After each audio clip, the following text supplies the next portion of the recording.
मैं सर आपकी घोषणा पत्र वाली बात में एक चीज पूछना चाहती हूँ मैं आपसे ऐड ऑन करके कि कट्टरवाद पर ऋषि सुनक का स्टैंड पूरी तरीके से क्लियर है, लेकिन चीन की जो विस्तारवादी नीति है, क्या आपको लगता है कि घोषणा पत्र के जरिए या फिर इस मंच के जरिए उसको भी कंट्रोल करने की कोशिश की जाएगी? निश्चित रूप से, क्योंकि जब अब उनको आवाज मिल जाएगी उन देशों को जो अपनी आर्थिक कमजोरी की वजह से चीन की तरफ रुख रखते थे, अब उनको एक प्लेटफॉर्म मिल रहा है। अब वो जो IMF भी है प्रतिनिधि भी हैं, FMS के प्रतिनिधि भी हैं, तो वो देख रहे हैं कि क्या आवश्यक। वर्ल्ड बैंक के बग्गा साहब भी आए हुए हैं, तो ये सब लोग देख रहे हैं। और निश्चित रूप से जब वो देख रहे हैं, आपने देखा कि साझा पिक्चर भी उनकी जो है उनकी आई है, जो फोटोशूट में उन्होंने किया है, तो ये जो हमारे फाइनेंशियल ऑर्गेनाइजेशंस हैं, इंस्टीट्यूशंस हैं, निश्चित रूप से इनका सहयोग रहेगा। तभी उनको बुलाया गया है कि G20 में आके देखें कि मुश्किलात हैं और उनको इसमें बहुत आवश्यक है उनका रोल प्ले करने की। तो निश्चित रूप से चीन अब दरकिनार हो जाएगा। और जो एक हम देखिए, चीन से कोई हमें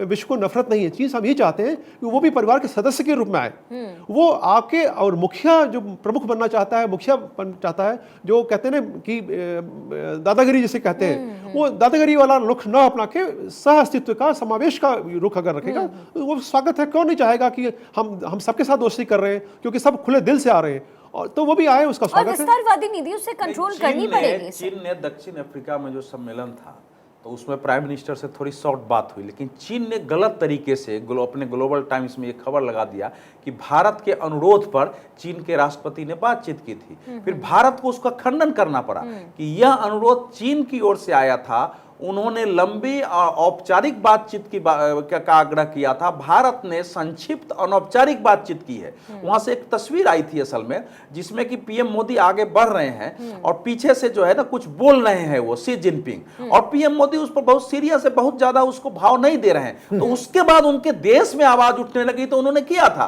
तो उनके सामने इस समय समस्या यही थी कि अगर हम वहां जाते हैं, क्योंकि अचानक उन्होंने, ये नहीं था कि 15 दिन पहले घोषणा किया है कि नहीं आ रहे हैं, एक दिन पहले उनकी घोषणा हुई है कि नहीं आ रहे, आगे पीछा कर रहे थे।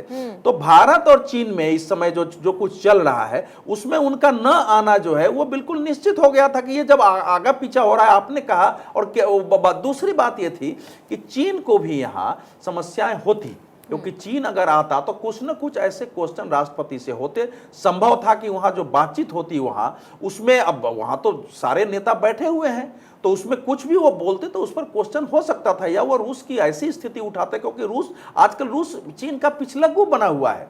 आप देखेंगे कि मतलब चाहे वो दक्षिण चीन सागर हो, उसके आगे उसमें चीन के जो रूस की नेवी है वो चीन के पीछे पीछे चल रही है। एक बड़ा देश है, उसकी एक मजबूरी हो गई है। तो यहाँ चीन के न रहने पर भारत ने जो कल जो अमेरिकी राष्ट्रपति से बात हुई है, उसमें प्राइम मिनिस्टर ने कहा है नहीं कि रूस को बिल्कुल अलग थलग करके चीन के साथ रहना जरूरी है, या हम सबके साथ। मैं समझ रही हूं। देखिए, डिक्लेरेशन के बाद प्रधानमंत्री मोदी ने क्या कुछ कहा है, एक बार आपको पहले वो सुनवा देते हैं।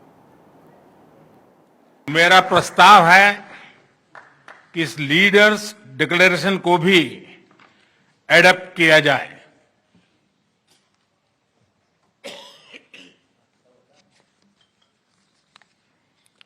मैं इस डिक्लेरेशन को एडप्ट करने की घोषणा करता हूं। डिक्लेरेशन पर सहमति बनी है यहां पर राउंड टेबल कॉन्फ्रेंस के जरिए, और वहां पर डिक्लेयर करते हुए प्रधानमंत्री मोदी की तरफ से ये बड़ी बातें कही गई है। मेजर डॉक्टर मोहम्मद अली साहब, आपका भी रिएक्शन इस पे मैं चाहूंगी, क्योंकि देखिए ये जो डिक्लेरेशन है, वो घोषणा पत्र जो बनाया गया है, कहीं ना कहीं अब ये तमाम देशों पर लागू हो जाएगा, और एक साथ मिलकर चलने की जो नीति G20 या G21 आप कह लीजिए, इससे दबाव कहीं ना कहीं जो प्रेशर होगा वो चाइना पर तो होगा ही, लेकिन इसके साथ साथ कट्टरवाद हो, टेररिज्म हो, इसको लेकर के भी ये पकड़ मजबूत होगी, और किसी एक देश की नहीं होगी। क्योंकि भारत अब तक कहता रहा कि खालिस्तानियों को लेकर के हमेशा बातचीत होती रही, ऋषि सुनक से, ब्रिटेन से ये बातचीत होती रही, द्विपक्षीय वार्ता में ये एक प्रमुख मुद्दा बना रहा, लेकिन अब ये बाकी के देशों के लिए भी प्रमुख रूप से आएगा।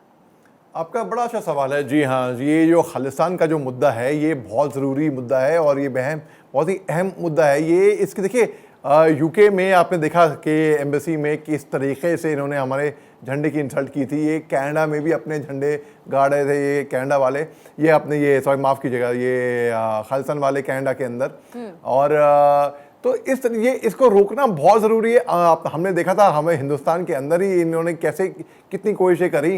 अब बात ऐसी है, टेररिज्म की जो आइडियोलॉजी जो है ना, आइडियोलॉजी को जड़ से निकाल के फेंकना है बेसिकली। और जो घोषणा पत्र की बात की तो इसमें जो 3 अहम मुद्दे थे बेसिकली, देखिए इसमें कंसेंसस बनाना बहुत ज़रूरी है, क्योंकि यूरोपियन यूनियन में आप केवल देखिए 30 राष्ट्र लगभग मान लिए, और अफ्रीकन यूनियन 55 राष्ट्र है।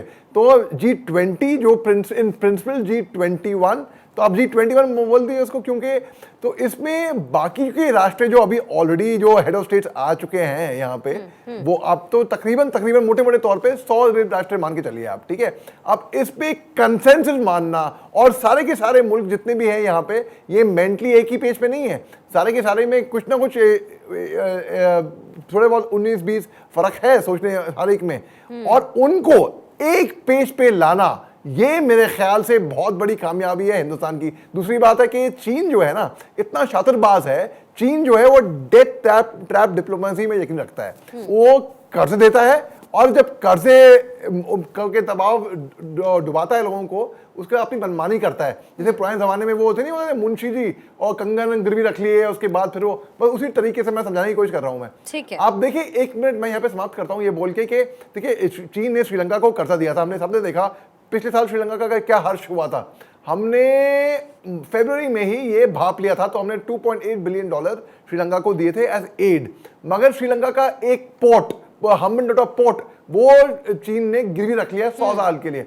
अब आप देखिए पाकिस्तान का वही, उसके बाद जब YON-15 आई, उनकी जहाज आया, स्पाई वेसल आई, जो कि स्पाई वेसल था, चीन ने बोला कि स्पाई वेसल नहीं है, लेकिन हाँ, मतलब ऐसी रणनीति चीन की रही बिल्कुल, है, और जी। बहुत जरूरी है लगाम लगाना। मैं यहाँ पे रोकूंगी आपको अलीशा, क्योंकि मेरे पास फिलहाल समय नहीं है, लेकिन मैं आपके पास वापस आऊंगी। लगातार ये पैनल हमारे साथ बना हुआ है। देखिए बहुत सारी प्रमुख वजह है जिसको लेकर के सोचना और समझना सबका जरूरी है, और अब इसी मुद्दे को लेकर के जो लीडर्स डिक्लेरेशन है उस पर मुहर लग गई है। घोषणा पत्र यानी अब बनाया जाएगा, और साल भर इस पर जो काम है, यानी अगले सेशन तक, अगले साल G20 जो होगा उस पर काम होगा। ये प्रमुखता सारे देशों के लिए बिल्कुल सेम वे में, यानी बिल्कुल ठीक उसी तरीके से इंपॉर्टेंट है, महत्वपूर्ण है जितना कि वो भारत के लिए है।